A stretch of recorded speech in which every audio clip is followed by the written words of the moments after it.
Industry latest skills తో best career మీ సొంతం 100% practical learning and top placements కోసం ఇప్పుడే జాయిన్ అవ్వండి రాయ్ యూనివర్సిటీ.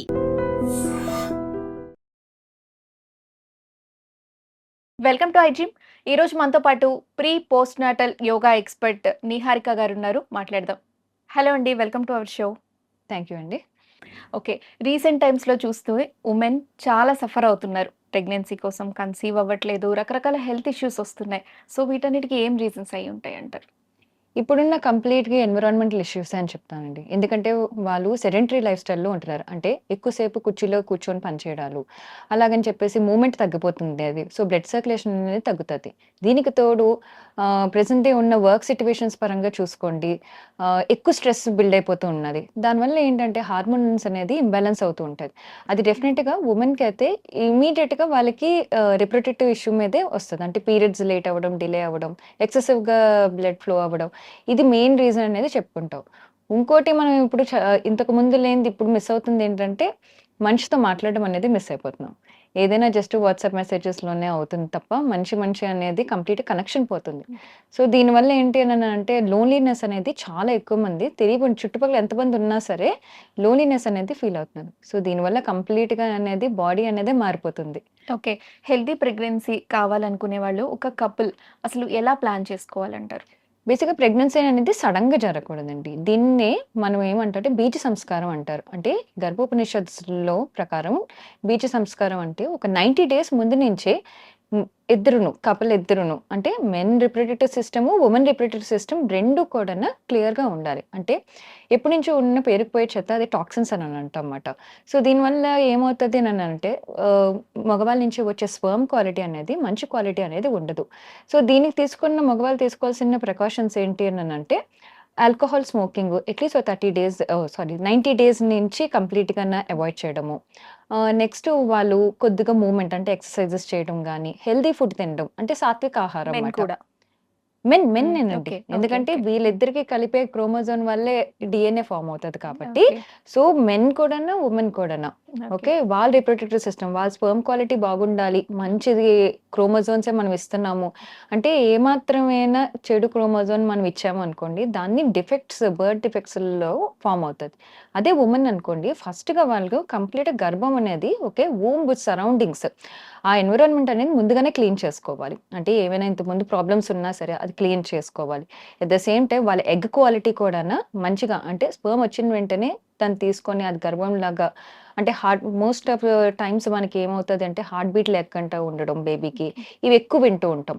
అది ఎందుకు అనంటే ఐదర్ ఎగ్ క్వాలిటీ బాగాలేదు లేదా స్పర్మ్ క్వాలిటీ సరిగ్గా ల్యాచ్ అవ్వలేదు అని చెప్పేసి మనం అంటాం. సో ఒక 90 days పడుతుంది కంప్లీట్లో ఒంట్లో ఉన్న టాక్సిన్స్ అన్ని పోవడానికి. దీనికి తీసుకోవాల్సిన ప్రికాషన్స్ ఏంటంటే ఫిజికల్ మూవ్మెంట్ ఎక్కువ ఉండాలి. అది ఎక్సర్సైజ్ పరంగానైనా, యోగా పరంగా, స్విమ్మింగ్, వాకింగ్, ఏదో ఒక విధంగా కంప్లీట్గా డీటాక్స్ చేస్తుండాలి. ఫుడ్ మంచిదిగా తీసుకోవాలి. స్లీప్, ఇప్పుడున్న మేజర్ ఇష్యూ ఏంటంటే 6 to 8 hours స్లీప్ అనేది అస్సలు ఉండట్లేదు.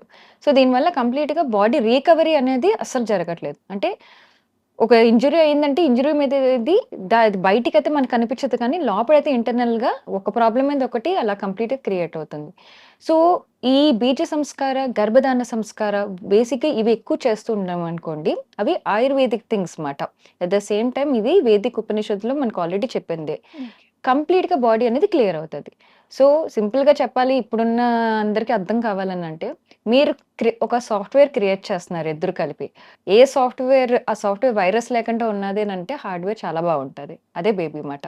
అదే వైరస్తో ఉన్నది అంటే 90 days కంప్లీట్గా సాఫ్ట్వేర్ లాగా ఫుడ్, స్లీప్, స్ట్రెస్ని ఎలాగా, ఫిజికల్ యాక్టివిటీ ఉండాలి, స్ట్రెస్ని ఎలా మెయింటైన్ చేసుకోవాలి, వాళ్ళిద్దరి మధ్యన బాండింగ్ కూడా చాలా బాగుండాలి. అంటే ఆ ప్రేమ ఉంటేనే at the same time loneliness అన్న కాన్సెప్ట్ కూడా రాకుండా ఉంటుంది అన్నమాట. సో దీనివల్ల హెల్తీ ప్రెగ్నెన్సీ అనేది స్టార్ట్ అవుతుంది. సో వన్స్ కన్సీవ్ అయిన తర్వాత తీసుకోవాల్సిన జాగ్రత్తలు ఏంటి?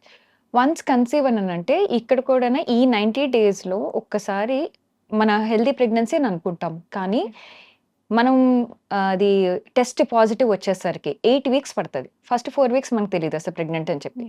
5-6 weeksలో యూపిటీ టెస్ట్ ఒకటే చేస్తాము. కానీ 8th weekలోనే డాక్టర్ బ్లడ్ టెస్ట్ ద్వారా అది ప్రూవ్ చేస్తారు. కానీ ఈ 8 weeksలో ఆల్మోస్ట్ బేబీ అనేది ఫామ్ అయిపోతారు. ఈ 8 weeksలోనే మాక్సిమం స్పైన్ ఫామ్ అయిపోవడం, బ్రెయిన్ ఫామ్ అయిపోవడం, హార్ట్ బీట్ ఫార్మ్ అయిపోవడం అన్నది. ఈ 8 వీక్స్‌లో ఏమాత్రమైనా ఎంత 90 డేస్ వాళ్ళు టేక్ కేర్ చేసుకున్న వాళ్ళ హెల్త్ గురించి, ఈ 8 వీక్స్ ఏమాత్రం స్ట్రెస్‌కి గురైనా, లేదు అనంటే ఏమైనా ఎక్కువగా వరీ అవ్వనా, ఓవర్ థింక్ అంటే ప్రెగ్నెంట్ అవుతానా లేదా? అవుతానా లేదా? ఇది ఎక్కువ టెన్షన్ ఉంది అందరికిని. ట్రై చేసేయడంతో ఆ ట్రై చేసిన తర్వాత నా యూపీటీ పాజిటివ్ వస్తదా? లేదా? ఈ ఎక్కువ ఓవర్ థింకింగ్ వల్ల ఏమవుతది అనంటే ఎక్సెసివ్‌గా బ్యాడ్ హార్మోన్ అంటే కార్టిసోల్ స్పైక్ అంటాం మాట. సో, అది ఎక్కువ అయిపోయిందనుకోండి ఆ ఫీటస్‌ని చంపేస్తది. ఓకే. సో, ఈ 8 వీక్స్‌లో అందుకే పాజిటివ్ రాకంటే ఎక్కువ ఉండడం, లేదా బేబీకి హార్ట్ బీట్ రాకంటే ఉండడం అవుతది. సో, ప్రెగ్నెన్సీ ప్లాన్ చేశారు. ఈ మంత్ ట్రై చేశారు అనంటే, ఈ 8 వీక్స్ కూడాను కొంచెం ప్లెజెంట్ ఎన్విరాన్మెంట్‌లోనే వాళ్ళు ఉంటే మటుకు ఖచ్చితంగా ప్రెగ్నెన్సీ కూడాను మంచిగా పాజిటివ్‌గా హెల్తీ పాజిటివ్ అని అంటాం మాట. సో, అదవుతది. So, okay. 9 మంత్స్ యోగా చేయడం అనేది పాసిబుల్ అవుతుందా? చక్కగా ఇందులో 2 కేటగరీస్ ఉంటాయి. ఏదైనా సరే డాక్టర్ కన్సల్టేషన్ అయితే తీసుకోవాలి. ఎందుకంటే వాళ్ళు మల్టిపుల్ ప్రెగ్నెన్సీస్ ఏమైనా మిస్‌క్యారేజెస్ అయ్యాయనుకోండి, వాళ్ళు ప్రిఫరబుల్‌గా యోగా చేయకూడదు గానీ, గర్భ సంస్కారం అనేది చేసుకోవచ్చు. అదే హెల్తీ ప్రెగ్నెన్సీ అని అనుకోండి, ఫస్ట్ 12 వీక్స్ సేఫ్ పీరియడ్ అంటాం. అంటే ఇది ట్రాన్సిషన్ పీరియడ్ అన్నమాట. ఈ 12 వీక్స్‌లో మటుకు ఏ ఎక్సర్‌సైజెస్ మాక్సిమం చేయకంట. కానీ మెడిటేషన్స్ ఇవన్నీ మటుకు కూర్చొనే చేసే పనే కాబట్టి, అది మటుకు చక్కగా చేసుకోవాలి. ఒకసారి 12 వీక్స్ అయిపోతాయి. అంటే ఫస్ట్ 3 మంత్స్ అయిపోయిన తర్వాత డాక్టర్ దగ్గర నుంచి మనకి అప్రూవల్ వచ్చేస్తది. లైక్ మీరు ఏ మూవ్‌మెంట్ చేసినా మీకేం ప్రాబ్లమ్ లేదు ఇది అనేది. అక్కడి నుంచి 9 మంత్స్ అంటే on the day of the delivery కూడాను ఎక్సర్సైజ్ చేస్తేనే ఈజీ డెలివరీ అనేది కూడా అవుతది. ఓకే. సో, డాక్టర్ కన్సల్టేషన్ ప్రకారం వాళ్ళ సజెషన్ ప్రకారం ఎవరెవరు అంటే ఎవ్రి ప్రెగ్నెన్సీ ఈస్ డిఫరెంట్ అంటారు కాబట్టి ఎవ్రీ ప్రెగ్నెన్సీ. సో చేయాలి ఎక్సర్‌సైజెస్. అండ్ తర్వాత తీసుకోవాల్సిన ఫుడ్ ఏంటి? ఫుడ్ కూడా ట్రైమెస్టర్ లెవెల్‌లో మారిపోతూ ఉంటదండి. ఇప్పుడున్న కాలంలో ఏంటి అనంటే హెల్తీ ఫుడ్ అనంటే మనం ఆన్‌లైన్‌లో చూసినట్టయితే ఎక్కడో అబ్రాడ్‌లో ఏదో బాగుంది అనంటే అది తీసేసుకోవడం అనేది తప్పు. సో, దానివల్ల ఏమవుతుంది అనంటే ఫస్ట్ మన బాడీ అడాప్ట్ చేసుకోదు. మీరు ఇప్పుడు ప్రస్తుతానికి ఈ ఊరికి సంబంధించిన వాళ్ళు అయితే లోకల్లీ గ్రోన్ ఫుడ్ తినేదే మీకు బాగా పడతది. ఒంటికి పడతది. ఎక్కడో ఉన్న బయట ఫుడ్ మీరు తినాలి మీకు పడతది అనంటే బాడీ అడాప్ట్ చేసుకోవడానికి కష్టమవుతది. యాహ్! అండ్ యాక్చువల్లీ ఆ టైంలో ఫుడ్ క్రేవింగ్స్ కూడా బావుంటాయి కదా! సో క్రేవింగ్స్ బావుంటాయి. సో, ఆ క్రేవింగ్స్ కూడానండి షుగర్ క్రేవింగ్స్ ఎక్కువొచ్చింది అనంటే ఆల్రెడీ ఆ మదర్ ఏదో డిప్రెషన్‌లో గాని, యాంగ్జైటీలో గాని ఉన్నట్టు మాట. ఓకే. సో, ఎక్కువగా క్రేవ్ చేసేస్తున్నాము అని చెప్పేసి తినేయకూడదు. దాన్ని మళ్ళీ జెస్టినేషనల్ డయాబెటిస్ వచ్చేది. సో, ట్రైమెస్టర్ లెవెల్‌లో ఓకే. బేబీ ఎలా డెవలప్ అవుతుందో సో, దానికి కూడా వేరే డైట్‌లా ఉంటది. ఇది క్యాలరీ బేస్డ్ ఉండదు కానీ, వాళ్ళని స్ట్రెంథెనింగ్ చేయడానికి. ఎందుకంటే ఇప్పుడు 9 మంత్స్ మదర్‌కి కావాల్సిన స్ట్రెంథెనింగ్ వాళ్ళ స్పైన్ హెల్త్ చాలా బావుండాలి. ఎందుకంటే 9 నెలలు వాళ్ళు అంత బరువు మోయాలి కాబట్టి. పెల్విక్ హెల్త్ అనేది చాలా బావుండాలి. ఎందుకంటే గర్భమును, స్టమక్ మజిల్స్ ఈ 2 స్ట్రాంగ్‌గా లేకపోతే మిస్‌క్యారేజెస్ అయ్యే ఛాన్సెస్ ఎక్కువుంటాయి. నెక్స్ట్ వాళ్ళ మైండ్. వాళ్ళ మైండ్ చాలా బావుండాలన్నమాట. దీన్ని బట్టే కంప్లీట్‌గా. సో, ఒక్కొక్క మంత్‌కి ఫుడ్ ప్యాటర్న్స్ కూడా చేంజ్ అవుతూ ఉంటాయన్నమాట. ఓకే. ఏ హెల్త్ ఇష్యూస్ లేని ఒక మదర్ అండ్ అంటే ఇలా ఐవీఎఫ్ అవి తీసుకుంటూ ఉంటారు. వీళ్ళకి అండ్ ఏమన్నా పీసీఓడీ ఇలాంటి సమస్యలుంటాయి. వీళ్ళకి డిఫరెంట్ ఉంటాయా? వీళ్ళకి ఎక్సర్‌సైజెస్ అనేవి? ఎక్సర్‌సైజ్ అనే కాదండి. కంప్లీట్‌గా డిఫరెన్స్ అయితే ఉంటాది. ఓకే. బేసిక్‌గా పీసీఓడీ వచ్చినోళ్ళనుకోండి, డి అంటే ఒక డిజార్డర్ మాట. అంటే అది కేవలం వాళ్ళ లైఫ్ స్టైల్స్ వల్ల చేంజ్ అయింది. అది జస్ట్ ఆర్డర్‌లో పెడితే సరిపోతది. సో, పీసీఓడీ అనేది పెద్ద ప్రాబ్లమ్ అంటే ప్రెగ్నెన్సీకి పెద్ద ఎఫెక్ట్ చేసేది కాదు. ఇది ముందుగానే మీరు లైఫ్ స్టైల్ మోడిఫికేషన్స్ కొంచెం చేసుకొని పీసీఓడీ కంప్లీట్‌గా తగ్గించేసుకోవచ్చు. అదే వాళ్ళకి ఎక్స్‌ట్రీమ్‌గా ఏమైనా ఓకే. గర్భసంచ బాలేదు ఇలాగన్న ప్రాబ్లమ్ అయితే మటుకు వాళ్ళకి ఐవీఎఫ్ గాని, ఐయూఐ గాని డాక్టర్ సజెస్ట్ చేస్తారు. అంటే వాళ్ళ స్ట్రెంథెనింగ్ బట్టి. కొన్ని బర్త్ డిఫెక్ట్స్ కూడా ఉంటాయి వాళ్ళకి. మదర్‌కి బర్త్ డిఫెక్ట్స్ ఉన్నదనుకోండి. ఓకే. వాళ్ళ రిప్రొడక్టివ్ ఇష్యూస్ ఉన్నదని అంటే ఇది. సో, పీసీఓడీ ఇవి అనేది ఈజీగానే అవుతది. హెల్తీ ప్రెగ్నెన్సీ అనేది మనం రెగ్యులర్‌గా యాజ్ యూజువల్‌గానే చేసుకుంటూ వెళ్ళిపోవాలి. సో, దేనికైనా ఏంటి అనంటే చిన్న చిన్న ప్రాబ్లమ్స్ అనుకోండి. ఏవైనా డిజార్డర్స్ ఉన్నారనుకోండి. అవి జస్ట్ ఆర్డర్‌లో పెట్టుకుంటే సరిపోతది. చిన్న ఓకే. మోడిఫికేషన్స్. డైలీ మోడిఫికేషన్సే అది. మన అమ్మమ్మ వాళ్ళకి జరగలేనిది ఇప్పుడు జరుగుతుంది అననంటే ఇప్పుడు ఇంకా అడ్వాన్స్ టెక్నాలజీస్ వచ్చాయి. ఇంకా అడ్వాన్స్డ్ లైఫ్‌లో ఉంటున్నాం మనం. బట్ స్టిల్ ప్రాబ్లమ్స్ కూడా అంతే అడ్వాన్స్డ్‌గా మనం ట్రీట్ చేస్తున్నాం. ఓకే. అప్పుడు వాళ్ళు చేయలేనిది అన్ని ప్రెగ్నెన్సీస్ ఏమీ కాకుండా 10-12 ప్రెగ్నెన్సీస్ ఈజీగా చేసేవారు. అయినా వాళ్ళ ఒళ్ళు చాలా గట్టిగా ఉండేది. ఇప్పుడు ఒక ప్రెగ్నెన్సీకే మనం కంప్లీట్‌గా అసల ప్రెగ్నెంట్ అవ్వడానికే చాలా చాలా కష్టపడుతున్నాం. కష్టమవుతుంది. సో, మిమ్మల్ని కన్సల్ట్ అయిన వాళ్ళలో మీకు బాగా వీళ్ళు రిస్కీ ప్రెగ్నెన్సీ సో, సేఫ్‌గా ఉన్నారు అన్నవాళ్ళు ఎవరైనా స్టోరీస్ చెప్తారా మాకు? యాహ్! ఈ క్లయింట్ ఆస్ట్రేలియా నుంచండి. ఇప్పుడు ఓకే. ప్రస్తుతానికి ఇప్పుడిప్పుడు ఇండియాలో మనకి ప్రీనాటల్ యోగా అండ్ గర్భ సంస్కారం అనేది ఎక్కువ ఎంఫసైజ్ అవుతుంది గానీ, ఓకే. బట్ ఆల్రెడీ అబ్రాడ్‌లో మటుకు వాళ్ళు కంపల్సరీగా ఇది చేయమని చెప్తున్నారు. ఎందుకు అననంటే వాళ్ళు ఆల్రెడీ ప్రెగ్నెంట్ అవ్వలేదననంటే ఈ సోషల్ స్టిగ్మా వల్ల ప్రతిసారి అదే క్వెషన్ ఈసారి అవ్వలేదా? అవ్వలేదా? రిలేటివ్స్ నుంచి కానివ్వండి, లేదా వాళ్ళ ఫ్రెండ్స్ ముందు ప్రెగ్నెంట్ అయిపోవడం, ఈ ఎక్కువ స్ట్రెస్ బిల్డ్ చేసుకుంటూ ఉంటారు. ఈ స్ట్రెస్‌తో వాళ్ళు ఐవీఎఫ్‌కి అటెంప్ట్ చేశారనుకోండి. ఖచ్చితంగా అది సక్సెస్ అయ్యే రేట్ చాలా తక్కువగా ఉంటది. ఎందుకంటే హార్మోన్స్ పీక్ లెవెల్ స్ట్రెస్‌లో ఉంటున్నారు కాబట్టి. Okay. So, multiple like 4 IVFs fail అయ్యాయి వాళ్ళకిలాగే. ఓకే. సో, తర్వాత వాళ్ళ డాక్టర్ సజెస్ట్ చేసిందేంటంటే, మీరొక 6 మంత్స్ బ్రేక్ తీసుకొని కంప్లీట్‌గా యోగా థెరపీ అనేది చేసుకోండి. అదేంటే ప్రీ ప్రెగ్నెన్సీ యోగా థెరపీ అనేది వేరేగా ఉంటది. అది ఓన్లీ మనము మీరు ఈ హార్మోన్స్‌ని బ్యాలెన్స్ చేయడం, రిప్రొడక్టివ్ సిస్టమ్‌ని బ్యాలెన్స్ చేయడం మీదే ఎక్కువ వర్క్ చేస్తూ ఓకే. ఉంటాం. సో, ఇది చేసిన వల్ల ఆవిడ తర్వాత ఓ 6 మంత్స్ అయిపోయిన తర్వాత ఆవిడ సక్సెస్‌ఫుల్‌గా ఐవీఎఫ్ అవ్వడం. దాని తర్వాత గర్భ సంస్కారంలో సంకల్ప బలం అని తీసుకుంటామన్నమాట. యూజువల్‌గా ఐవీఎఫ్ ప్రెగ్నెన్సీస్‌కి మేము గాని, డాక్టర్స్ గాని చిన్న భయపడేదేంటంటే, అవ్వక ప్రెగ్నెంట్ అయినప్పుడు వాళ్ళని జాగ్రత్తగా ఏ పని చేయకుండా ఉంచుదాము. ఓకే. వాళ్ళు పీస్‌ఫుల్‌గా ఉంచుదాము. అది వాళ్ళకి ఎంత ప్రెషియసో మాకు అంతే ప్రెషియస్ అన్నట్టు చూసుకుంటాం. కానీ ఆవిడ తీసుకున్న సంకల్ప బలం, అది మేనిఫెస్టేషన్ అనుకోండి, ఎఫర్మేషన్ మనం ఏది దాన్ని పేరు పెడితే అది. ఆ సంకల్ప బలం ఆవిడ ఒక్కటే అనుకుంది. యూజువల్‌గా ఐవీఎఫ్‌కి నార్మల్ డెలివరీ అయ్యే chances risk check. Okay. Okay. అది స్పెషల్ ప్రెగ్నెన్సీస్ కాబట్టి. ఆవిడ కంటిన్యూస్‌గా యోగా చేస్తూ ఓకే. ఎందుకంటే ఆవిడ బాడీ ఆల్రెడీ ఫిట్‌గానే స్టార్ట్ అయింది. ఓకే. దాని మీద ఐవీఎఫ్ సక్సెస్ అవ్వడంతో ఆ హ్యాపీనెస్ వల్ల ఆవిడకి హ్యాపీ హార్మోన్స్ అనేది ఎక్కువ బిల్డ్ అయ్యాయి. సో, ఈ 9 months pre pregnancy yoga plus గర్భ సంస్కారం చేసిన వల్ల 38థ్ వీక్‌కి ఆవిడ పట్టుబట్టింది. ఖచ్చితంగా నాకు నార్మల్ నార్మల్‌గా డెలివరీయే అవ్వాలి. ఐవీఎఫ్ అయితే ఏంటి? నా డెలివరీ నాకు రెగ్యులర్‌గానే అవ్వాలి అని చెప్పేసి. హ్యాపీగా డెలివరీ అయ్యాను. ఇప్పుడు ఆ బాబుకి ఒక 3 ఇయర్స్ కూడా అవుతుందిది. Okay. Super. So, post natal pregnancy దీన్ని ఎలా కేర్ తీసుకుంటారు మీరు?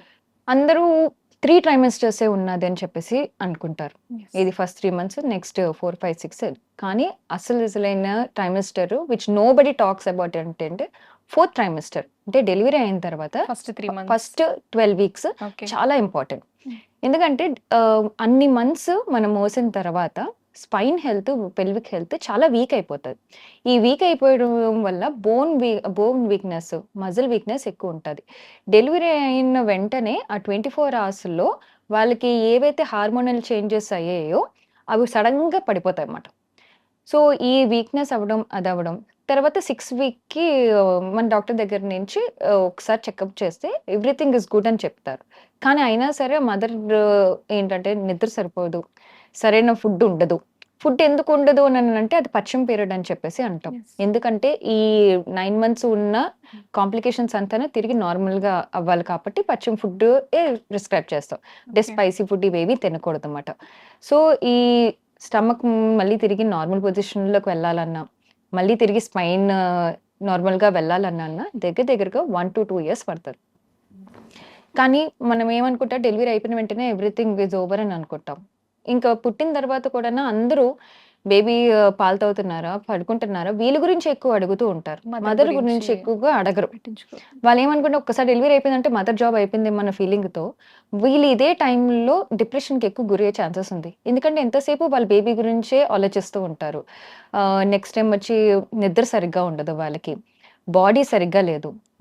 హార్మోనల్స్ ఇంబాలెన్స్ సరిగ్గా లేదు. ఇదే టైంలో వాళ్ళని కేర్ చేసుకోలేదనుకుంటే డిప్రెషన్‌కి గురవ్వడము. ఎందుకంటే 6 మంత్స్ ఓన్లీ మీ టమ్మీ మజిల్స్ లోపలికి వెళ్తాయి. పెల్విక్ ఫ్లోర్ అనేది యాక్టివేట్‌గా మళ్ళీ నార్మల్‌గా అవ్వాలి అనంటే 9 మంత్స్ పడతది. అదే వాళ్ళ బ్రెయిన్ ప్రీ ప్రెగ్నెన్సీ ఉన్నప్పుడు బ్రెయిన్ ఎంత యాక్టివ్‌గా ఉండాలి రావాలంటే 2 ఇయర్స్ పడతదన్నమాట. సో, ఇందాక మన టాపిక్‌లో చెప్పారు గర్భ సంస్కార్. అసలు గర్భ సంస్కార్ అంటే ఏంటి? మన ఏన్షియంట్ ట్రెడిషన్ ప్రకారం లేదా వేదిక్ కల్చర్‌లో ఇది 5000 సంవత్సరాల బ్యాక్ నుంచే ఇది మనకు చెప్పారు. గర్భ సంస్కారం అంటే గర్భోపనిషత్తు నుంచి తీసింది. సో, గర్భం దాల్చక ముందే సంస్కారం అనంటే ఒక రిచువల్స్ మాట. అంటే ఇందాక నేను చెప్పినట్టు 90 రోజుల ముందు నుంచే బీజ సంస్కారం చేయాలి, గర్భధారణ సంస్కారాలు చేయాలి అని చెప్పాను. సో, ఒక్కసారి గర్భం వచ్చిన తర్వాత ఏవేవి రిచువల్స్ చేయాలి, ఏవేవి చేయాలి, దీనివల్ల బేబీ డెవలప్‌మెంట్ ఎలా ఉంటది. సో, మన మంత్రాలు తీసుకున్నా, శ్లోకాస్ తీసుకున్నా సరే ప్రతీదీ బేబీ డెవలప్‌మెంట్ మీదే ఆధారపడి ఉంటది. సాఫ్ట్‌వేర్ అని చెప్పాను చూడండి. బేబీ కంప్లీట్‌గా ఒక సాఫ్ట్‌వేర్ మీద డిపెండ్ అయ్యే హార్డ్‌వేర్ అన్నట్టు చెప్పినట్టు, ఈ గర్భ సంస్కారాలలో ముఖ్యంగా మనము ఎక్కువ ఫోకస్ చేసేది ఏంటి అనంటే, మ్యూజిక్స్ ఎక్కువ వినమంటూ ఉంటాం. సో, ఈ మ్యూజిక్స్ ఎక్కువ వినడం వల్ల మదర్ కామ్ డౌన్ అవుతారు. At the same time baby కూడా కామ్ డౌన్ అవుతారు. ఏ మాత్రమైనా మదర్‌కి ఎక్కువగా స్ట్రెస్ గురయ్యారనుకోండి, ఎక్కువగా వాళ్ళు ఎక్కువ ఎలాంటి మెంటల్ కండిషన్స్ వస్తాయంటే ప్రెగ్నెంట్ అయినోళ్ళకి, నా బేబీ హెల్తీగా ఉన్నదా లేదా? ఓకే. లేదా ఎవరైనా సపోర్టివ్ లేదనుకోండి, నేను ఒక టాక్సిక్ ఎన్విరాన్మెంట్‌లో ఉంటున్నాను, నాకు ఎవరు హెల్ప్ చేయట్లేదు, అయ్యో! నేను ఇలాంటి ఫ్యామిలీలోకి నేను బేబీని తీసుకొస్తున్నాను, ఈ ఎక్కువ ఆలోచనలుంటాయి. లేదా వర్క్ ప్రెషర్స్ చాలా ఉంటాయి. నేను ఇలాగే వర్క్ చేస్తూ ఉంటున్నాను, నా బేబీ సరిగ్గా న్యూట్రిషన్ ఎళ్తుందా లేదా? నేనేం ఎక్సర్‌సైజెస్‌లు చేయలేకపోతున్నాను. ఈ స్ట్రెస్ కూడా వాళ్ళకి బాగా అయిపోతుంటది. నేను సరైన మదర్‌నా కాదా? లేదా ఏమాత్రం బేబీ తనలేదనుకోండి ఇలాగా, అయ్యో! ఏంటి నేనసలు మదర్‌నే కాదు. ఎక్కువ పాపం సెల్ఫ్ బ్లేమింగ్ ఎక్కువ చేసేసుకుంటూ ఉంటారు. గిల్ట్ ఎక్కువ పెట్టేసుకుంటూ ఉంటున్నారు. ఒకరోజు సరైన ఫుడ్ తినలేదనుకోండి, నేను ఏమాత్రము అసల బేబీకి న్యూట్రిషన్ ఫుడ్ ఇవ్వట్లేదు. ఏమి ఇవ్వట్లేదు అసల, ఏంటిది లైఫ్ ఇలాగన్నట్టు. ఎందుకంటే ఇప్పుడు ప్రతి ఒక్కళ్ళు మోస్ట్‌లీ వర్కింగ్ మదర్సే ఉంటున్నారు. 90% వర్కింగ్ మదర్సే ఉంటున్నారు. వాళ్ళకి లీవ్ దొరికేసారి కూడా దగ్గర దగ్గర 7థ్, 8థ్ మంత్‌లోనే దొరుకుతుంది. సో, రిలాక్స్ అవ్వడానికి గానీ, నిద్రపోవడానికి గానీ ఛాన్సెసే దొరకలేనప్పుడు పాపం వాళ్ళకి వాళ్ళు ఎక్కువ గిల్ట్ తీసేసుకుంటూ ఉంటారన్నమాట. సో, ఎంత డాక్టర్స్ హెల్ప్ ఏది ఉన్నా సరే. సో, దీనివల్ల ఏమవుతది అనంటే బేబీ బ్రెయిన్ డెవలప్‌మెంట్ కంప్లీట్‌గా ప్రాబ్లమాటిక్ అవుతది. సో, ఫస్ట్ వీక్ 5లోనే ఆహ్, వీక్ 5లో ఫస్ట్ న్యూరాన్ అంటామట. అంటే బ్రెయిన్‌కి స్టార్ట్ అయ్యే ఫస్ట్ న్యూరాన్ అనేది ఫార్మ్ అవుతది వీక్ 5లో. ఓకే. వీక్ 16కొచ్చేసరికి దగ్గర దగ్గర పర్ మినిట్‌కి 2,50,000 న్యూరాన్స్ ఫార్మ్ అవుతాయి. సో, అంటే ఎక్కువ కనెక్షన్స్ అవుతున్నాయి. ఇప్పుడు బ్రెయిన్‌లో ఎలాగ మీరు డిజైన్ చేస్తే ఆ విధంగానే అవుతూ ఉంటది. మదర్ ఎక్కువ ఏడుస్తూ ఉన్నదనుకోండి, సో, ఎమిగ్డలా అని చెప్పేసి ఒక పార్ట్ ఉంటదన్నమాట మన బ్రెయిన్‌లో. అది ఎమోషన్స్‌ని ఎక్కువ యాక్టివేట్ చేస్తూ ఉంటది. ఎప్పుడు మదర్ ఏడుస్తూ ఉన్నా, లేదా భయపడుతూ ఉన్నా, లేకపోతే స్ట్రెస్ అవుతూ ఉన్నదనుకోండి, బేబీకి ఆ ఒక్క బ్రెయిన్ పార్టే ఎక్కువ యాక్టివ్‌గా ఉంటది. సో, వాళ్ళు పుట్టిన తర్వాత ఏమవుతదనంటే, వాళ్ళు కూడా అలాగే ప్రతిదానికి భయపడడం, ఆహ్, ఏమాత్రం చిన్నదానికైనా ఏడవడం, వాళ్ళకి చిన్నప్పుడే యాంగ్జైటీ డిజార్డర్స్ వచ్చేయడము. అంటే దగ్గర దగ్గర 5 ఇయర్స్‌కే వాళ్ళకి డిప్రెషన్ అనే దానికి ఎళ్ళిపోవడము. ఎందుకంటే అదే మదర్ ఏ ఫేజ్‌లో అయితే ఉన్నారో వాళ్ళ ప్రెగ్నెన్సీలో, ఆ విధంగానే బేబీ అనేది ఫార్మ్ అవుతాయి. ఇప్పుడు గర్భ సంస్కారానికొచ్చేసరికి వాళ్ళని ఇప్పుడు మనము ఏవైతే ఈ మెటర్నల్ హెల్త్ ప్రాబ్లమ్స్ ఉన్నాయో, మెంటల్ హెల్త్ కానీ, ఎమోషనల్ హెల్త్ ప్రాబ్లమ్స్ ఉన్నాయో, దాన్ని ఫస్ట్ తగ్గిస్తాం. ఎందుకంటే బేబీ బ్రెయిన్ డెవలప్‌మెంట్ అనేది మనకు చాలా ఇంపార్టెంట్. సో, లాజికల్‌గా ఆలోచించడం. ఇందులో ఏంటి అనంటే డ్రాయింగ్ ఆర్ట్ థెరపీ చెప్తాము. ఓకే. బ్రెయిన్ జిమ్ ఎక్సర్‌సైజెస్ చేయిస్తాము. శ్లోకాస్ వినమంటాం, మంత్రాస్ జపం చేయమంటాము, క్లాసికల్ మ్యూజిక్ వినమంటాం, జర్నలింగ్ చేయమంటాము. సో, మదర్‌తో మాట్లాడమంటూ ఉంటాం. సో, ఇదేంటంటే నేను సేఫ్ పీరియడ్‌లోనే ఉన్నాను. నాకు బావుంది. నేను ఎక్కువ టైం ఇవ్వకపోయినా, ఎందుకంటే ఏవైనా యాక్టివిటీస్ దగ్గర దగ్గర 2-5 నిమిషాల్లోనే అయిపోతాయి. సో, సేఫ్ పీరియడ్‌లో ఉన్నాము అన్న వాళ్ళు అనుకుంటే చాలు. సో, దీనివల్ల ఏమవుతదంటే, ఈ చిన్న చిన్న ప్యాటర్న్ డ్రాయింగ్స్ ఏమైనా ఉన్నాయనుకోండి, మనం చాలా ఫోకస్డ్‌గా ఉంటాం. సూడోకో ఉంది. మనం ఎంతో ఫోకస్డ్‌గా చేసుకుంటూ ఉంటాం. ఒకసారి అది అచీవ్ చేసామనుకోండి, ఏదో సాధించామన్న ఫీలింగ్‌లో ఉంటది. అదే ఒక మదర్ చేశారనుకోండి, వాళ్ళ హ్యాపీనెస్సే ఈ బేబీ బ్రెయిన్ డెవలప్‌మెంట్ అవుతది. ఓకే. ఇది రోజులో ఎన్ని అవర్స్ మనం ఇలా స్పెండ్ డైలీ చేయాల్సి ఒక్కొక్క ఉంటుంది? యాక్టివిటీ అండి. 5 మినిట్స్ సరిపోతది. ఓకే. ఎక్సర్‌సైజెస్ అనేది చిన్న స్ట్రెచింగ్స్ చేస్తాం. ఎందుకంటే ఇది ఓకే. రెగ్యులర్ ఫిట్‌నెస్ యోగా కాదు. బ్లడ్ సర్క్యులేషన్ బాగుండడానికి. ఎందుకంటే సిట్టింగ్ జాబ్స్ కాబట్టి, ఎక్కువ సేపు కూర్చుంటారు కాబట్టి నడుము మీద ఎక్కువ ప్రెషర్ పడిపోతూ ఉంటది. సో, దానికి బ్లడ్ సర్క్యులేషన్స్ కావాలి కాబట్టి చిన్న చిన్న మూవ్‌మెంట్స్, బటర్‌ఫ్లై మూవ్‌మెంట్స్ అవ్వనివ్వండి. ఓకే. చిన్న స్ట్రెచింగ్స్ ఇవే ఎక్కువుంటాయి.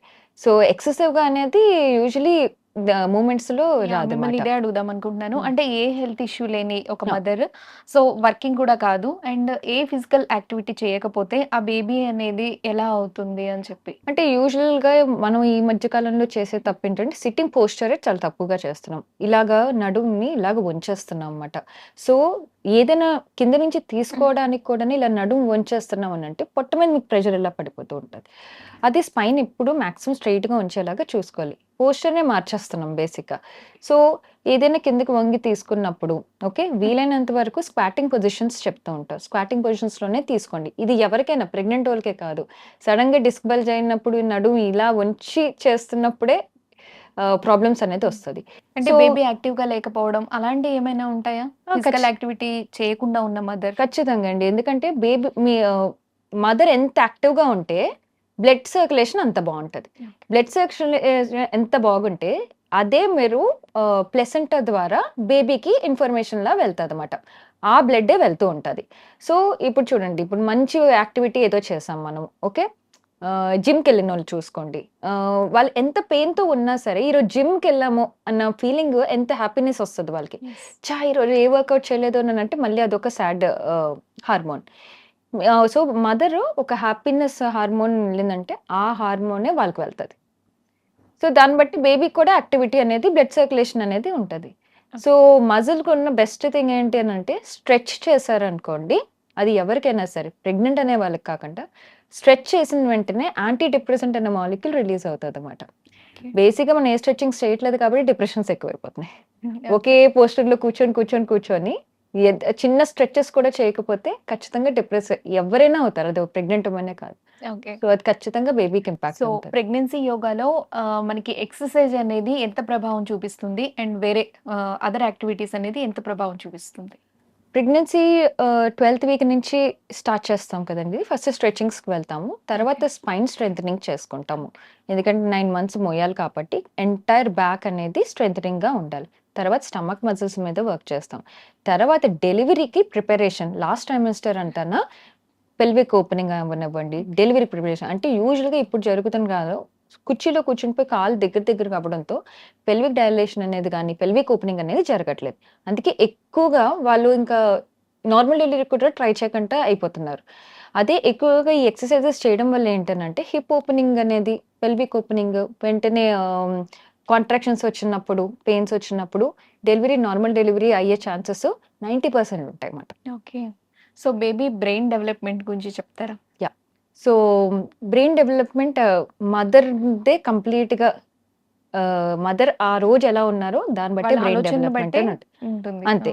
దీనికే మనం ఏం చెప్తాము, ఇది గర్భ సంస్కారం కూడా యజుర్వేద నుంచి వచ్చిందన్నమాట. సో, దానికేంటో యద్భావ తద్భవతి. అంటే మన ఆలోచన ఎలా ఉంటే మన మైండ్ అలాగే, మన వరల్డ్ కూడా అలాగే ఉంటదన్నమాట. Yes. సో, మీరు ఎలాగ మీ బేబీని డిజైన్ చేసుకున్నారు? దీనికి బెస్ట్ ఎగ్జాంపుల్ ఏంటంటే ఆహ్, శివాజీ గారు. ఓకే. శివాజీ గారు రూలర్ ఉన్నారు కదా! సో, వాళ్ళ మదర్ జీజాబాయి ఛత్రపతి శివాజీ గారు వాళ్ళ మదర్ కడుపులో ఉన్నప్పుడు, అప్పట్లో మనకి బ్రిటిష్ పాలన నెక్స్ట్ మొహమ్మద్ పాలన ఉండడం వల్ల ఇండియా కొంచెము అవత పెద్ద ఎక్కువ మంది రూలర్స్ చేస్తున్న వల్ల ఆవిడ జీజాబాయి ఏంటి అనంటే, ఎందుకు ఇండియాకి ఇంత ప్రాబ్లమ్స్ వస్తున్నాయి? ఏంటవుతుంది? మనం మార్చలేమా? ఈ కాన్సెప్ట్ ఎక్కువ ఉండేది ఆవిడకి. సో, ఆవిడ గర్భంలో ఈవిడ ఎప్పుడైతే శివాజీ గారు గర్భంలో పడినప్పుడు ఈ 9 మంత్స్ ఆవిడ చదివింది పొలిటికల్ సైన్స్ ఎక్కువ చదివేవారు. నెక్స్ట్ రాజగురువులు ఉన్నాక వాళ్ళు కూడా ప్రతిసారి ఈ డిస్కషన్సే. అంటే పాలిటిక్స్ డిస్కషన్సే. ఇలా వస్తున్నారు, ఈ రూల్స్ వస్తున్నాయి ఇలాగన్నప్పుడు ఎక్కువగా ఆవిడ అవే వింటూ ఉండడం వల్ల అది కంప్లీట్‌గా బేబీ అదే వింటూ ఉండేవారు. ఓకే. సో, కంప్లీట్‌గా శివాజీ గారు వింటూ అండ్ ఫైనల్లీ మీరు చూసినట్టయితే అతనే యంగెస్ట్ 16 ఇయర్స్‌కే రూలర్. అండ్ అతను మించిన రూలర్ ఇంకెవరు కూడా లేరు. ఎందుకంటే గర్భంలో ఉండంగానే అతను కంప్లీట్‌గా రాజ్యశాస్త్రం అంతా చదివేశారు. ఓకే. సో, ఇది మనకి లైవ్ ఎగ్జాంపుల్. పాత ఎగ్జాంపుల్ మీరు తీసుకున్నట్లయితే మహాభారతంలో ఓకే. అభిమన్యుడు స్టోరీ అందరికీ తెలిసిందే. అభిమన్యుడు కడుపులో ఉండంగానే పద్మవ్యూహం గురించి మొత్తం తెలిసిపోయింది మొత్తం అంతనా అని చెప్తే, సో, ఇదేంటంటే కృష్ణుడు అర్జున్‌కి చెప్తూ ఉంటాడనమాట ఇలాగా. ఒక వార్‌లో ఇలా వెళ్ళాలి ఇలాగ అని చెప్పేసి. సో, ఆ టైంలో ఏంటంటే అభిమన్యుడు కడుపులో ఉండంగానే గర్భంలో ఉన్నప్పుడే వింటూ ఉంటారు ఇవన్నీని. అప్పట్లోనే ఈ గర్భ సంస్కారం అనేది అంత ఇంపార్టెంట్. సో, అతనికి అందుకే బయటకొచ్చిన తర్వాత అతనికి మళ్ళీ చెప్పలేదు ఎవరును. ఇలా వెళ్ళాలి. అతను ఏదైతే ఉన్నాదో మైండ్‌లో అదే కంప్లీట్‌గా. యాహ్! అందరికీ తెలిసిందే ప్రహ్లాదుడు. ప్రహ్లాదుడైతే అసల ఎన్విరాన్మెంట్ వల్లే మీరు కంప్లీట్‌గా మార్చేయొచ్చు. ఎందుకంటే హిరణ్యకశిపుడిని మీరు తీసుకుంటే అతను మహావిష్ణుడికి కంప్లీట్ విరోధి. విరోధి. కానీ ఇతను కంప్లీట్‌గా డివోటీ. యాహ్! ఇది దేనివల్లనంటే ప్రెగ్నెంట్‌గా ఉన్న ప్రహ్లాదుడు మదర్ యెస్. ప్రెగ్నెంట్‌గా ఉన్నప్పుడు నారద మహాముని ఆశ్రమంలో 9 ఉన్నారు. నెలలు సహవాసం చేశారు.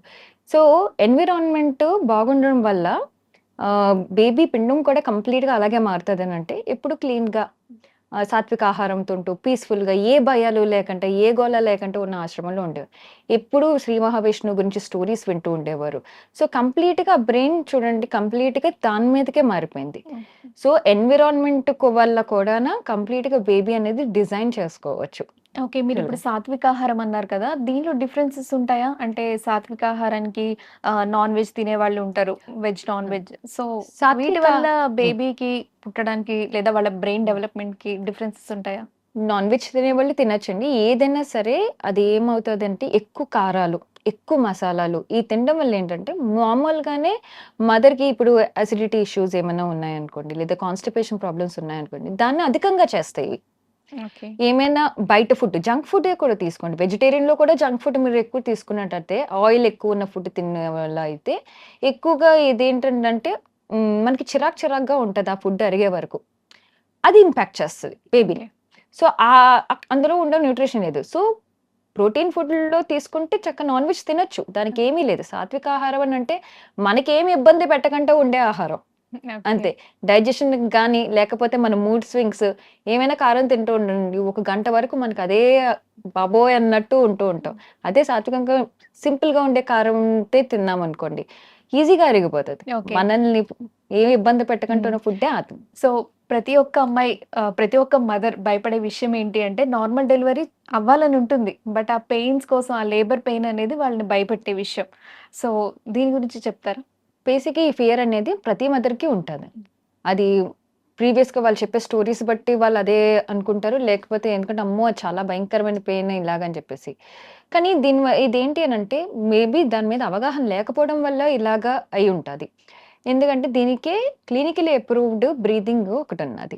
ఏంటంటే లమాస్ బ్రీతింగ్ అని అంటారు.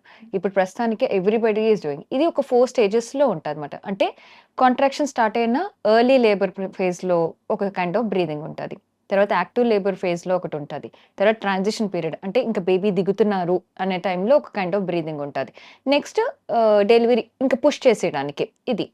సో, ఈ బ్రీతింగ్ చేస్తున్నప్పుడు ఏమవుతదనంటే సో, వాళ్ళ సర్విక్స్ డైలేషన్ అవ్వడం, ఈజీగా లేబర్ అయిపోవడం. యూజువల్‌గా ఎక్కువ మంది భయపడేది ఏంటి అనంటే 12 అవర్స్ 15 అవర్స్ మేము లేబర్ పెయిన్‌లోనే ఉంటున్నాము అనే దాని మీదే ఎక్కువుంటది. బేసిక్‌గా ఆ టైంకి యాక్చువల్లీ అందరూ భయపడిపోతూ ఉంటారు. యెస్. కానీ మనం ప్రాపర్‌గా ఈ టెక్నిక్స్ ఆ టైంలో చేస్తూ ఉన్నామనుకోండి, మనకి హార్డ్‌లీ 3-4 అవర్స్‌లో మొత్తం ప్రాసెస్ అయిపోతది. ఓకే. సో, దీని గురించి ఎక్కువ టెక్నిక్ తెలియక మేబీ దాని గురించి భయపడిపోయి అది పెయిన్‌ఫుల్ అని చెప్పేసి అనుకుంటున్నారు. అదే మీరు వేదిక్ ట్రెడిషన్‌లో అంటే ప్రెగ్నెన్సీ యోగా పరంగా తీసుకున్నారనుకోండి, ప్రాణాయామం అనే కాన్సెప్ట్ మనం స్టార్టింగ్ నుంచి చేసుకుంటూ వస్తాం. సో, ప్రాణాయామ ఏంటి అననంటే అపాన వాయువు అనేది ఉంటది. అంటే అది డౌన్‌వర్డ్ ఎనర్జీ మాట. యూజువల్‌గా ప్రతి ఒక్కళ్ళకి ఉండేదే అది డౌన్‌వర్డ్ ఫ్లో ఎనర్జీ అంటాం. అంటే అది ఎక్స్‌క్రీటరీ సిస్టమ్‌ని రిప్రొడక్టివ్ సిస్టమ్ మీదే ఎక్కువ వర్క్ అయ్యేదన్నమాట. సో, బేబీ కిందకి రావాలన్నా డౌన్‌వర్డ్ ఫ్లో ఎనర్జీ అనేది ఉండాలి. అదే కాన్‌స్టిపేషన్ నుంచి మామూలుగా స్టూల్స్ పాస్ అవ్వాలన్నా డౌన్‌వర్డ్ ఫ్లో ఎనర్జీ. ఎప్పుడైతే ఈ ఎనర్జీ అనేది యాక్టివ్‌గా లేదు అనంటే కిందకి రాదు. ఓకే. సో, ఈ కిందకి రాదు అని అనేసరికి మనం ప్రాణాయామంలో చేసేదేంటంటే ఈ డౌన్‌వర్డ్ ఫ్లో ఎనర్జీని ఎక్కువ యాక్టివేట్ చేస్తూ ఉంటాం. ఎందుకంటే పుష్ చేయాలనంటే చాలా బలం ఉండాలి వాళ్ళకి. సో, ఆ శక్తిని కంప్లీట్‌గా ఎనర్జీని మనం యాక్టివేట్ చేసామనుకోండి, ఎక్కువగా స్ట్రెంథెనింగ్ చేసామనుకోండి, వాళ్ళు పుష్ చేసినప్పుడు ఈ బ్రీతింగ్ ప్రాక్టీస్ చేస్తున్నప్పుడు ఫాస్ట్‌గా డెలివరీ అయిపోతది. సో, దీనివల్ల ఓకే. ఏంటంటే బీపీ హై అవ్వకుండా ఉంటది. ఎందుకంటే వాళ్ళు భయపడ్డారనుకోండి, ఆ భయం ఖచ్చితంగా బేబీకి భయమేసొస్తూ ఉంటది. అట్ ద సేమ్ టైమ్ వాళ్ళ హార్ట్ బీట్ పెరిగిపోతూ ఉంటది పుష్ చేస్తున్నప్పుడు. అదే వాళ్ళు భయపడకంట ఈ చిన్న టెక్నిక్స్ చేస్తూ రెగ్యులర్‌గా ప్రీనాటల్ యోగా అండ్ గర్భ సంస్కారం చేసుకుంటున్నారు. ఆల్రెడీ ఆళ్ళ బాడీ కంప్లీట్‌గా ప్రిపేర్ అయిపోతది. సో, ప్రిపేర్ అయిపోతే ఈజీగా డెలివరీ అయిపోయి టైమ్ స్పాన్ తగ్గుతది. ఏ హెల్త్ కాంప్లికేషన్స్ లేకుండా కూడా ఓకే. అవుతాయి. సో, చాలామంది ఏంటంటే ఫస్ట్ ప్రెగ్నెన్సీ అప్పుడు ఇదంతా అవగాహన లేకనో, లేదంటే ఏదో విలేజెస్‌లో ఉండడం, వాళ్ళ మదర్ దగ్గర ఉండడం. సో, ఇవన్నీ వాళ్ళు పాటించరనమాట. బట్ సెకండ్ ప్రెగ్నెన్సీ వచ్చేసరికి వాళ్ళకి ఫస్ట్ ప్రెగ్నెన్సీతో భయం పోతుంది. సో, సెకండ్ ప్రెగ్నెన్సీ అప్పుడు ఇంకా ఎక్కువ ప్లాన్ చేసుకుందాం, ఇలాంటి కేర్ తీసుకుందాం అనుకుంటూ ఉంటారు. అప్పుడు వాళ్ళకేమన్నా సెల్ఫ్ డౌట్ వస్తుందా? ఫస్ట్ ప్రెగ్నెన్సీ అప్పుడు ఇదంతా కేర్ తీసుకోలేదు. సో, ఫస్ట్ బేబీకి, సెకండ్ బేబీకి కంపారిజన్ చేసుకోవడం. అంటే వీళ్ళు కొంచెం ఇంటెలిజెంట్‌గా, యాక్టివ్‌గా ఉంటారేమో అలాంటి డౌట్స్ వస్తూ ఉంటాయి కదా! అలాంటి వాళ్ళకి ఏం చెప్తారు మీరు? బేసిక్‌గా ఫస్ట్ ప్రెగ్నెన్సీ అనేది వాళ్ళకి చాలా ప్రెషియస్‌గా ఉంటది. ఎందుకంటే ఫస్ట్ వాళ్ళు కొంచెం ఏజ్డ్‌లో ఉన్నప్పుడే వాళ్ళకవుతది. అంటే ప్రాపర్‌గా వాళ్ళు ప్లాన్ చేసుకుంటారు ఫస్ట్ ప్రెగ్నెన్సీ అనేది మటుకు. సో, వాళ్ళ హెల్త్ పరంగా కూడా బావుంటది. కాకపోతే మీరన్నట్టే అవగాహన లేకపోవడం వల్ల ఈ ప్రీనాటల్ యోగా ఇలాంటి కేర్ గానీ, అంతా లేకపోతే ఇలాంటి కేర్ తీసుకోకపోవడం వల్ల డెలివరీ అయిన తర్వాత కూడానా సెకండ్ ప్రెగ్నెన్సీకొచ్చేసరికి ఇవి చేశారనుకోండి. ఏదైనా mother is the first teacher అండి. అది వూమ్‌లో ఉన్నా, బయట ఉన్నా కూడాను. సో, మాక్సిమం వాళ్ళకి డిఫరెన్స్ 3-5 ఇయర్స్ ఉన్నాదననుకోండి. సో, బేసిక్‌గా వీళ్ళు ఇక్కడ సెకండ్ బేబీ కోసం స్టార్ట్ చేసినప్పుడు ఏమవుతదంటే, ముందు మదర్ సటిల్‌గా ఉంటారు. వాళ్ళు కామ్‌గా ఉన్నారనుకోండి, ఫస్ట్ బేబీతో కూడా చాలా కామ్‌గానే బిహేవ్ చేస్తారు. ఇది చాలు వాళ్ళ బ్రెయిన్ డెవలప్‌మెంట్ చేయడానికి. ఎట్ ద సేమ్ టైమ్ కూడాను బేబీ బాండింగ్ కనెక్షన్ అని చెప్తాం. అంటే సిబ్లింగ్ బాండింగ్. అంటే వాళ్ళు ఆ బేబీ మీద చేయి పెట్టి ఆహ్, నేను మీ అన్నయ్యనో, మీ అక్కనో ఇలాగ చెప్తూ ఉంటారు. సో, వాళ్ళకి తెలియకంటేనే ఆ బాండింగ్ పెరగడం వల్ల వాళ్ళ బ్రెయిన్ డెవలప్‌మెంట్ మళ్ళీ రీఫేజ్ అవుతుందన్నమాట కంప్లీట్‌గా. సేమ్ థింగ్ ఏంటంటే వీళ్ళు మంచి ఆహారం తీసుకుంటున్నప్పుడు వాళ్ళకి అదే ఇస్తూ ఉంటారు. ఏమైనా శ్లోకాస్ గాని, మంత్రాస్ గాని, మంచి మ్యూజిక్స్ వింటున్నారనుకోండి. అదే ఇంట్లో ఆ పిల్లలు ఉంటారు కాబట్టి, వాళ్ళు కూడా తెలియకంటే అదే వింటూ ఉంటారు. అమ్మ చెప్పింది సో ఇది చేద్దాము ఇలాగా. సో ఇవన్నీ నేను నేర్పిస్తున్నప్పుడు ఆటోమేటిక్‌గా వాళ్ళ బ్రెయిన్ ఒకవేళ ముందు చేయకపోయినా సరే సో అంటారు కదండీ ఒక దానికి 2 బెనిఫిట్ విన్ విన్ అన్నట్టు. సో ఫస్ట్ బేబీ కూడాను హెల్తీగానే కంప్లీట్ బ్రెయిన్ డెవలప్‌మెంట్ అనేది అవుతది. సెకండ్ వాళ్ళకి కూడా పుట్టక ముందు నుంచే మనం ఎడ్యుకేట్ చేస్తున్నాం అంతే. ఓకే. సో, ఇందులో అన్యాయం ఏది లేదు. కాపోతే మదర్ కాబట్టి ఆ చిన్న ఇదుంటది. ఆ కేర్ మీద ఇంకా ఎక్కువ కేర్ ఇస్తారు యాక్చువల్లీ వాళ్ళకి. ఓకే. సో, మీ ప్రెగ్నెన్సీ అప్పుడు కొన్ని ఇష్యూస్ ఫేస్ చేశానన్నారు కదా! అది మాతో షేర్ చేసుకుంటారా? యాహ్!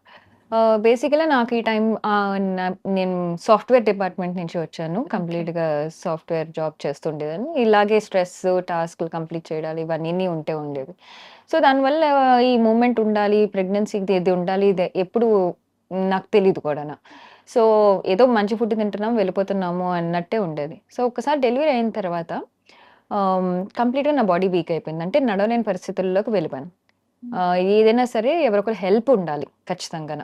సో, అంత వీక్‌గా అయిపోయింది. వీక్‌గా అయిపోవడంతో నాకు నా డాక్టర్ సజెస్ట్ చేసిందేంటంటే, బాడీ కంప్లీట్‌గా వీక్ అయిపోయింది. పోస్ట్ నాటల్ కేర్ అనేది ఈ ఫస్ట్ 12 వీక్స్‌లో మీరు స్టార్ట్ చేసేయండి. స్టార్ట్ చేసిన వల్ల ఫస్ట్ బాడీ అనేది బ్యాక్ టు నార్మల్‌కొస్తది. ఎందుకంటే ఇప్పుడు మీరు ఇద్దరు పిల్లల్ని చూసుకోవాలి అనంటే మీరు హెల్తీగా ఉండాలి ఇది అని చెప్పేసి. సో, ఈ 12 వీక్స్ నేను పోస్ట్ నాటల్ యోగాకి వెళ్ళిన తర్వాత నేనేదైతే మిస్ అయ్యానో, ఏదైతే అసలు కావాలి, ఏదైతే అంటే అవగాహన లేదని ప్రెగ్నెన్సీ అనిపి టైమ్‌లో మిస్ అయ్యాను అనిపించింది మీకు? కంప్లీట్‌గా మిస్ అయింది. ఎందుకంటే ఆ టైంలోనే నేను కొంచెం ప్రాపర్ కేర్ తీసుకొనుంటే నేను మేబీ అంత హెల్త్ అంత డిటోట్ అయిపోకుండా ఉండేదేమో. ఓకే. అప్పుడు తెలీదు కాబట్టి ఇది. సో, తర్వాత ఇంక ఈ యోగా ఫీల్డ్‌లో కంప్లీట్‌గా షిఫ్ట్ అయిపోయామన్నమాట. హుహు. హ్మ్.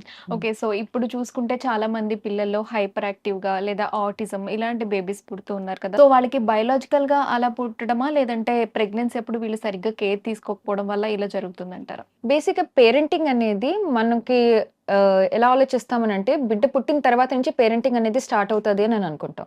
కానీ పేరెంటింగ్ అనేది వీక్ 5 నుంచే స్టార్ట్ అవుతది. ఓకే. ఎందుకంటే బేబీని మనం డిజైన్ చేసుకుంటున్నాం. సరౌండింగ్స్ అనేది సరిగ్గా లేదనుకోండి, స్ట్రెస్ అనేది సరిగ్గా లేదనుకోండి, అది కంప్లీట్‌గా బేబీ మీద ఇంపాక్ట్ అవుతది. హ్యాపీగా ఉన్నదనుకో బేబీ హ్యాపీగా మదర్ హ్యాపీగా ఉన్నారనుకోండి, వాళ్ళు రిలీజ్ చేసే హ్యాపీ హార్మోన్ అదే అమ్నియోటిక్ ఉమినీర్ అంటారన్నమాట. ఆ ఉమినీర్‌లో వాళ్ళు కంప్లీట్‌గా చేంజ్ అవుతూ ఉంటారు. వాళ్ళు తినే ఫుడ్ కూడాను ఉమినీర్ నుంచే వెళ్తది. స్మెల్స్ కూడా అక్కడి నుంచే వెళ్తది. సో, ఇదేమవుతదంటే స్ట్రెస్డ్ ఎన్విరాన్మెంట్‌లోనే ఉన్నారనుకుంటాం. అంటే ఒక ఎగ్జాంపుల్ మదర్ ఒక పర్సనల్ ఇష్యూస్ కొంచెం వాళ్ళ ఫ్యామిలీ ఇష్యూస్‌తో ఎక్కువగా సపోర్ట్ లేకుండా ఓకే. వాళ్ళ మెటర్నల్ వాళ్ళతో ఎక్కువ హెల్ప్ లేకుండా హస్బెండ్ సపోర్ట్ కూడా లేని ఆ టైంలో ప్రెగ్నెన్సీ క్యారీ చేసారు. ఆవిడ యాక్చువల్లీ క్యారీ చేశారు. డెలివరీ అయిన 10 డేస్‌కే ఆ బేబీకి క్యాన్సర్ అని చెప్పేసి వచ్చింది. కానీ ఓకే. మదర్‌కి ఈ విధంగా ప్రాబ్లమ్ కూడా లేదు. కానీ 10 డేస్ బేబీకి ఎన్విరాన్మెంటల్ సరౌండింగ్స్ ఏముంటాయండి? ఫుడ్డా ఏమీ ఉండదు. జస్ట్ ఫీడింగ్ తప్ప ఏముంటది. కానీ క్యాన్సర్ అని చెప్పేసి పుట్టుకతోనే ఎలాగొచ్చింది? సో, దీన్ని బట్టి వాళ్ళు యాక్చువల్లీ రీసెర్చ్ చేయడం మొదలెట్టారు థెరపిస్ట్‌తో.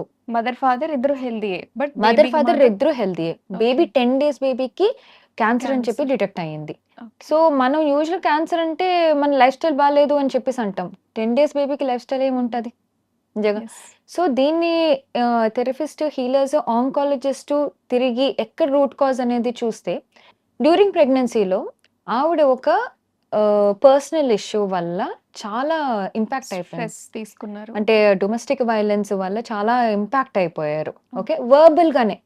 పోనీ అది కొట్టడం కాదు. డొమెస్టిక్ వైలెన్స్ 2 రకాలుంటాయి. అది జస్ట్ తిట్టుల వల్లే. దీన్ని ఆవిడ బాగా పెట్టేసుకోవడం వల్ల ఆ బ్యాడ్ హార్మోన్ అనేది ఎక్సెసివ్‌గా అయిపోయి అది బేబీకి కంప్లీట్‌గా త్రూ ప్లెసెంటా దానికి వెళ్ళింది. ఓకే. సో, బేబీ పుట్టిన తర్వాత అందుకే వాళ్ళకి క్యాన్సర్‌తో పుట్టారన్నమాట. So, okay. మదర్ ఎమోషన్స్ ఎలా కంప్లీట్‌గా చేంజ్ చేసేస్తదనంటే ఇదే పెద్ద ఎగ్జాంపుల్. హ్మ్. కానీ తర్వాత ఆంకాలజిస్ట్ అండ్ థెరపిస్ట్ వల్ల ముందు ఆవిడకి కంప్లీట్‌గా థెరపీ చేయడం మొదలెట్టారు. అంటే మీరు స్ట్రాంగ్ ఇలాగని. ఎందుకంటే అది పోవాలి అన్నా కూడాను మదర్స్ మిల్క్ వల్లే పోతది కూడా. అంటే విత్ అలోపతి కూడా ఇంటిగ్రేటెడ్ ఉంటది. మందులతో పాటు బ్రెస్ట్ మిల్క్ ద్వారా బేసిక్‌గా ఏమైనా టాక్సిన్స్ బేబీ బాడీ నుంచి కూడా పోవాలి అంటే. అదే ఆ మదర్ అదే బాధలో పాలిచ్చారు అనంటే మళ్ళీ అదే వెళ్తది. హ్మ్. ఓకే. అదే కెమికల్స్ వెళ్తున్నాయన్నమాట. సో, ముందు ఆవిడ హీల్ అయిన తర్వాత, ఆవిడ ఇంక నేనే మార్చుకుంటాను నా పిల్లలది అన్నట్టు ఆంకాలజీ వాళ్ళతో పాటు ఈ థెరపిస్ట్ ఇద్దరు చేసిన వల్ల లక్కీగా ఆ బేబీ కంప్లీట్‌గా క్యాన్సర్ ఫ్రీ అయిపోయి ఇప్పుడు ఒక 5 ఇయర్స్ అవుతుందన్నమాట ఆ బేబీ హెల్తీగా. సో, మనం చిన్నదే కదా! అసలు బేబీ లోపడే ఉంటారు కదా! ఆళ్ళకేం తెలీదు. ఆళ్ళకేమి ఫరక్ పడదు అసల. మనం ఇష్టం వచ్చినట్టు చేసుకో పుట్టిన దగ్గర నుంచి నేను చూసేసుకుంటాను. ప్రెగ్నెంట్‌గా ఉన్నప్పుడు కాదు అనడానికి ఇది బెస్ట్ ఎగ్జాంపుల్ అసల. ఎగ్జాంపుల్. సో, ప్రెగ్నెంట్‌గా ఉన్నప్పుడు ప్రెగ్నెంట్‌గా మదర్ హ్యాపీగా హా! ఉండడం అనేది చాలా చాలా ఇంపార్టెంట్. ఇంపార్టెంట్. అంటే హ్యాపీగానే కాదు ఎవ్రీథింగ్ మ్యాటర్స్. అంటే ఎన్విరాన్మెంట్. పార్ట్నర్ కూడా చాలా ఇంపార్టెంట్. పార్ట్నర్ ఏమనుకుంటారు, ఇలాగా టైంకి హాస్పిటల్ తీసుకెళ్ళిపోదాం, బ్యాగులు మోసేద్దాం. ఇవే పనులు బేసిక్‌గా అని అనుకుంటారు. కాకపోతే ఇప్పుడున్న కాలంలో న్యూక్లియర్ ఫ్యామిలీ ఉంటుంది. జాయింట్ ఫ్యామిలీ ఉండట్లేదు. నేనైతే ప్రిస్క్రిప్షన్ ఇవ్వాలి అంటే జాయింట్ ఫ్యామిలీయో కమ్యూనిటీ బిల్డ్ చేయండి అనే ప్రిస్క్రిప్షన్ ఇస్తా. అదే కంప్లీట్‌గా హీల్ చేసేస్తది. సో, ఒకళ్ళతో మాట్లాడితేనే మన ఎమోషన్స్ అనేది వస్తది. సో, ఆ పార్ట్నరు ఒకవేళ న్యూక్లియర్‌గా ఉన్నారు, ఇద్దరే ఉంటున్నారు ఇది అన్నప్పుడు ఎక్కువ మాట్లాడుతూ ఉండాలి. ఈరోజు ఏమైంది? బానే ఉన్నదా? లేదా? ఇది అని చెప్పేసి. ఎందుకంటే ఏదైనా సరే మదర్, ఫాదర్ వల్లే బేబీ అనేది కూడాను కంప్లీట్‌గా ఫార్మ్ హ్మ్. అవుతారు కాబట్టి. సో, ఇప్పుడు చూసుకుంటే చాలామంది బేబీస్ క్రాంకీగా చేస్తూ ఉండడం, ప్రతిదానికి ఏడవడం, లేదా పక్కన పిల్లల్ని కొట్టడం, హ్మ్. ఇలా చేస్తూ ఉన్నారు. హ్మ్. అంటే ఒకప్పుడు కాలంతో చూసుకుంటే ఇప్పుడు చాలా అచ్చా! చేంజ్ అయిపోయారు ఇప్పుడు పిల్లలు. సో, ఇదేంటి ప్రెగ్నెన్సీలో ఆ మదర్ అలా బిహేవ్ చేయడం వల్ల పిల్లలంటారా? లేదా పుట్టిన తర్వాత సరౌండింగ్స్‌లో అరిచేవాళ్ళు ఉండడం, లేదంటే ఇలాంటివి చూసి నేర్చుకోవడం అంటారా? 2 రకాలుగా కూడా ఉంటది. మన అమ్మమ్మల్ని తీసుకుందాము. వాళ్ళకి లేని ప్రాబ్లమ్స్ ఇప్పుడు మనకెందుకొస్తుంది ఇలాగని అనుకుంటే, వాళ్ళు చేసే పనులు మనం చేయట్లేదు. అంటే ఇప్పుడు కొత్తగా ఇప్పుడు మనం ఆర్ట్ థెరపీ అని అంటున్నాం. కానీ అప్పట్లో ఆర్ట్ థెరపీ లేదు. అయినా వాళ్ళ అమ్మమ్మలు ఎంత బాగుండేవారనంటే ముగ్గులు వేసేవారు. ఈ ముగ్గులు వేసినప్పుడు ఏంటంటే, ఆ చుక్కలు పెట్టి కరెక్ట్‌గా ఇది చేసినప్పుడు వాళ్ళ బ్రెయిన్ యాక్టివేట్‌గా అయితూ ఉండేది. హ్మ్. ప్రెగ్నెంట్ అని చెప్పేసి ఆగిపోయేవనే కాదు. డైలీ వాళ్ళ పనులు వాళ్ళు చేసుకునేవారు. ఏది ఆపేవారు కాదు. బెడ్ రెస్ట్‌లు ఇవేమీ ఉండేవి కాదు. ఈవినింగ్ అయ్యేసరికి మొత్తం జాయింట్ ఫ్యామిలీస్‌లో గాని ఆ టైంలో ఏంటి అనంటే అమ్మమ్మలు, పిన్నులు, అత్తలు అందరూ ఒక దగ్గరే ఉంటూ ఉండేవారు. వీళ్ళ స్టోరీస్ వాళ్ళు చెప్పుకోవడం, వాళ్ళ స్టోరీ నాకిలాగ అయిందంటే నాకిలాగయింది. దీనివల్ల ఏంటంటే ఆ ఎమోషన్ రిలీజ్ చేసేస్తారు.